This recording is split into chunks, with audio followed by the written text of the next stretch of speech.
משהו חדש קורה בגדרה, מיזם מרענן של עמותת חברים בטבע. בואו איתי לראות.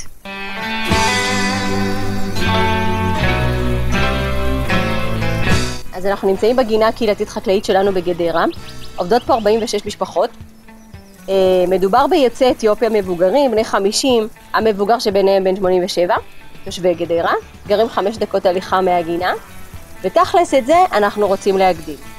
כל משתתף מקבל חלקה לחקלאות אישית של בערך 60 מטר רבוע, לעומת מה שהיה להם באתיופיה, תכלס זה לא הרבה, בהשוואה לשדות הרחבים שהיה להם שם, אבל זו פעם ראשונה אחרי 2 עשורים, לפעמים 3 עשורים, שהאנשים האלה עושים משהו שהם אוהבים, טובים בו ומביאים אוכל הביתה. זה גורם לתחושה גדולה של שייכות, לכן עוד אנשים כל כך רוצים להצטרף לתוכנית הזאת. האבא לא נמצא בבית עם עצמו, האבא נמצא בגינה, בונה את הגינה. התעורר איזה משהו שקצת התקהה עם השנים.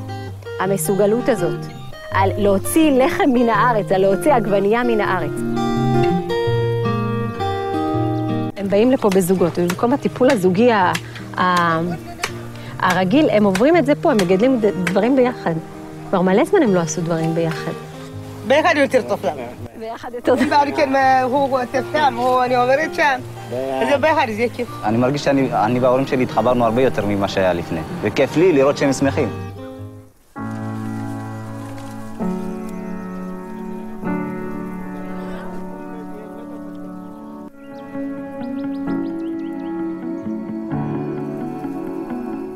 לא מרססים פה.